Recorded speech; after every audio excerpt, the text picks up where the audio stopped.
today we're going to go over 8.2 notes, graphing f of x equals ax squared plus c. And I gave you guys the notes for this section already. We learned about the letter C and the letter A. So I just wanted to cover that with you really quickly. So when we have the equation f of x is equal to ax squared plus c, this value c is going to move your parabola. And remember, a parabola is a U shape, so something that looks like this or like this. It's going to move your parabola up or down. So, for example, if my C value was plus 3, this would move my parabola positive up 3. If my C value was minus 7, this would move my parabola down by 7. And when I say that it moves up or down, all you have to do is bring every single point up 3 or every single point down 7. And I'm going to do an example with this so that you guys can see it in depth. But yeah, so that's what C represents. On your notes, I also covered the letter A. We've been introduced to A before. A represents the concavity of my parabola. So it'll tell me if it is concave up or concave down. So this right here, when your parabola is facing upward, that's concave up. When your parabola is facing downwards, that's concave down. So A will tell you if it's concave up or concave down. It's always concave up if A is a positive value. It's always concave down if A is a negative value. A will also tell you if your parabola is narrow or wide. So a narrow parabola means that it gets skinny really, really fast. It's really narrow. A wide parabola means that it's very big, right? So when it comes to narrow parabolas, you're going to have an A value that is greater than 1. When it comes to wider parabolas, you're going to have an A value that is less than 1. So fractions. When we have fractions that are less than 1, that will give you a nice wide parabola. So that's what I basically had covered in the notes. What I want to talk to you guys about now is I want to cover the practice problems with you. So in your notes, we did quite a few practice problems, but I left some blank. The first practice problem that I left blank was number 3. So that's what we're going to do right now. All right, so for this problem, it says graph function and compare it to its parent graph. So the parent graph will always be x squared. So x squared. And the parent graph is always whatever we have in front. So in this case, it's g of x. G of x equals x squared. So sometimes this g will change to f, to m, to n, depending on what we have in front for our given information. But it will always be x squared. That's always the parent graph or parent function. I'm going to leave it like that, just parent. So our first step that I gave you is to always graph your parent function. In case you forgot how to graph a function, all that you have to do is make your t-table, right? X, y. We're going to use our favorite x values, which are -2, -1, 0, 1, and 2. I'm going to plug in these values for x. So -2 squared equals 4. -1 squared is 1. 0 squared is 0. 1 squared is 1. And 2 squared is 4. So now I have my x and y values. Those are coordinates. I can plot those on my graph. So 0, 0, 1, 1, -1, 1, 2, up 4. And when it comes to a parent graph, these values will never change for this parent graph. So for all the rest of the problems, you don't even have to do the t-table. You can just copy this information down and plot them. All right, so we have our parent graph on our graph already. Now the second step that we want to do is we want to move our parabola up or down depending on our c value. Here in this case, I have a -5. That is my c. So c equals -5. This negative right in front of the 5 tells me I'm going to move every single point down. And this 5 tells me how many units I'm going to move it down. So I'm going to move it down 5 units. What I'm going to do is each point that I have on my parent graph,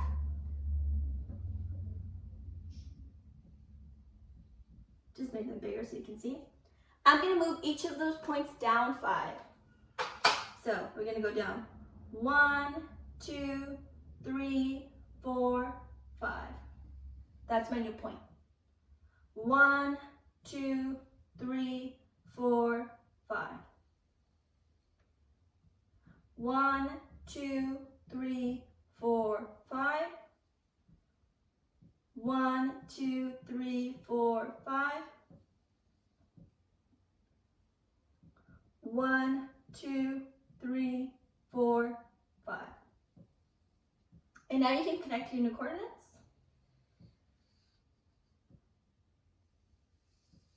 And you're done.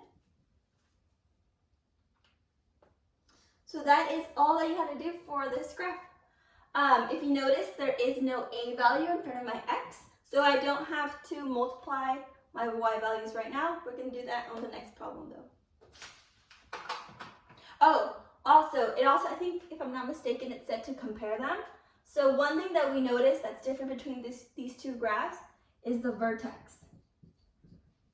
The vertex of my graph, g of x equals x squared minus 5, vertex will always equal 0, c.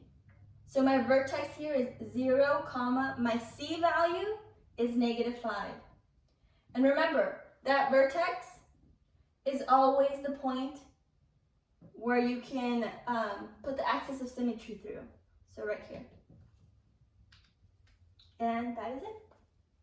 Hopefully that helps you. All right, so this is number 6 on your guys' practice problems that I was going to cover with you guys in this video. For number 6, right off the bat, I noticed that I have an a value and I also have a c value. So my graph's going to change quite a bit. I'm going to draw in my graph right now. Okay, so this is problem number 6. I just drew in my graph. And like the last problem, the first thing that we're going to do is we're going to plot our parent function. I already know the values of my parent function, x and y, so I'm not even going to do the t-table yet. I'm just going to plot them down. Because it wants you to compare it to its parent function. So we know 0, 0, 1, 1, 1, or -1, 1, and then 2 up 4. And then -2 up 4.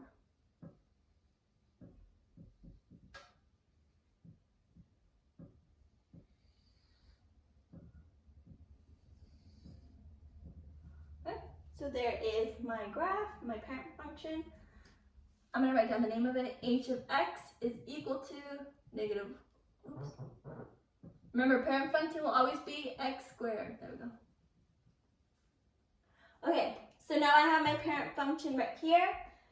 The next step that you want to do, if I'm not mistaken, is I told you to write down the t-table for your parent function just so we can see how our y values are going to change. So I have -2, -1, 0, 1, and 2. My original y values were 4, 1, 0, 1, and 4, right? This is the same t-table we've used in the last practice problem. That's how I knew it so quickly. So these are the coordinates of my parent function. Now, because we have an a value, my coordinates are going to change. My y coordinates. These y coordinates, I'm going to multiply by my a value of -1/4. So I'm going to multiply everything by -1/4. 4 times -1 is -4. Divided by 4 is -1. 1 times -1 is just -1. Divided by 4 will stay the same. And I personally don't like fractions, so I'm going to change this to a decimal. And that would be -0.25. 0 times -1/4 is 0. 1 times -1/4 will be -0.25. And this is also -1. All right, so now I have all of my A values. So what I'm going to do now is I'm going to plot these values on my graph. I'm not going to connect them yet. I'm just going to plot them. So I'm going to go -2, -1. So -2, -1 right there. -1.25. So it means that we're less than -1, but not quite at 0 yet. So about right here. 0, 0, that stays the same. 1.25, and then 2, -1. All right, so I just plotted my new coordinates with my A value, right? I'm not connecting them yet though. Now this is where C comes into play. I'm gonna do this in a different color.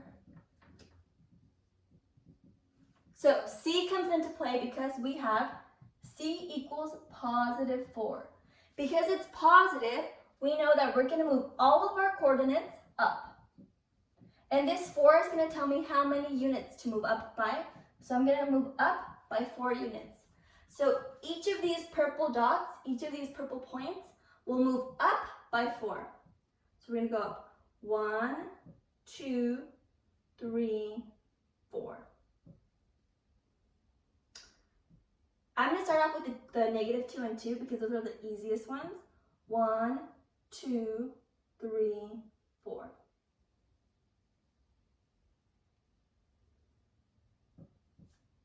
I know that open. There we go. And now I'm going to move this 0, 0 up also. 1, 2, 3, 4. Now, if you notice, I haven't moved up my -1 or 1 because they're 0.25, right? So, I guess the easier way of doing it is notice the distance from 0, 0 to those two coordinates. You go over 1 and down 1/4. So, I'm just going to do that from here. Go over 1 and down a tiny bit, about 1/4. Over 1, down a tiny bit, 1/4. And that might make it easier for you instead of having to count up by 1 each time. All right, now that I have my new points, I can connect them. So I'm going to connect them because this graph right here takes into account both A and C. We have our A value and we have our C value on this graph. All right, so now that I have my new graph, I'm going to write down the equation just so that I don't get confused.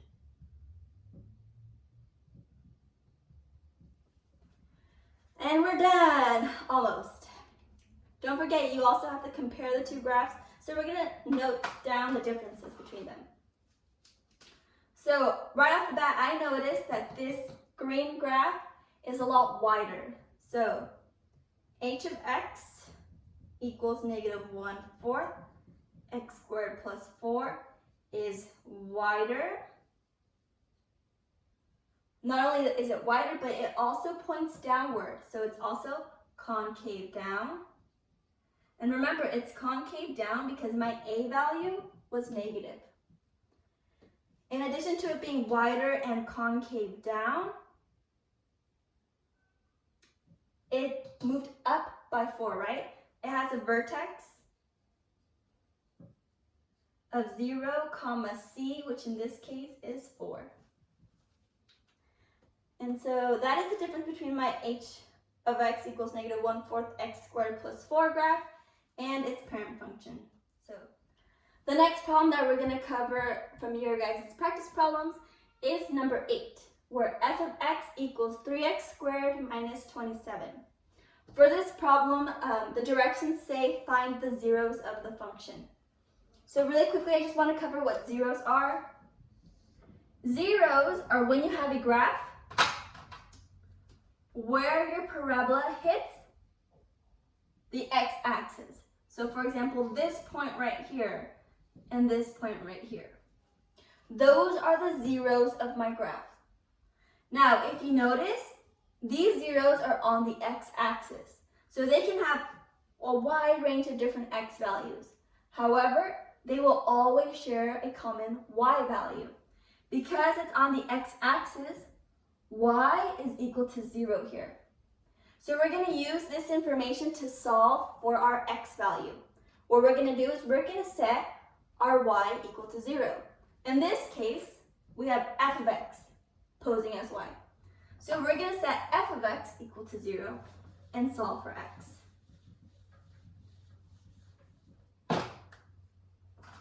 So f of x becomes 0 equals 3x squared minus 27.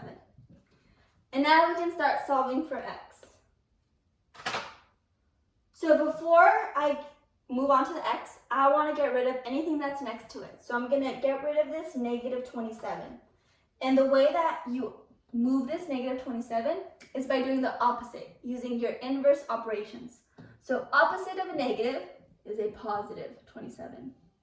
And if you do that to one side of the equal sign, you have to do it to the other side of the equal sign. So 0 plus 27 is 27. That will equal 3x squared. And so just in case you were wondering, this negative 27 and positive 27 canceled out right here. All right, so I have 27 equals 3 times x squared. I'm going to get rid of this 3. Because I'm multiplying right here, the opposite would be divide. So this cancels out. And now I just have x squared. 27 divided by 3 is 9. And I'm not sure if I had taught you guys this before we left school or not, but whenever you have a number or a variable squared, the way that you can undo a square is taking the square root of both sides of the equation. So I'm going to take the square root. This will undo my square. So the square root cancels out that square, and that just becomes x. What number will multiply by itself to get us 9? The square root of 9 is equal to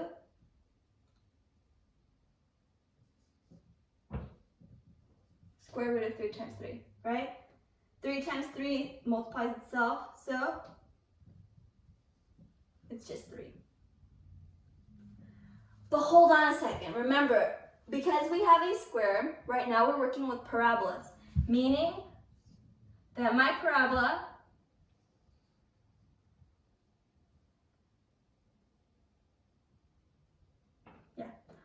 is going to hit my graph at 2 different locations. So I need 2 different x values. Right now with this saying 3, I only have 1 x value. But here's the trick. Whenever, listen really closely, whenever you take the square root of a number, you have to put plus or minus, right? Because positive 3 times positive 3 is 9. Negative 3 times negative 3 is also 9. So our x value can be either positive 3 or negative 3. And that is your solution. So you have 2 x values right here. You have finished. If you have any questions, please feel free to give me a comment down below and I can help clarify anything that you might need.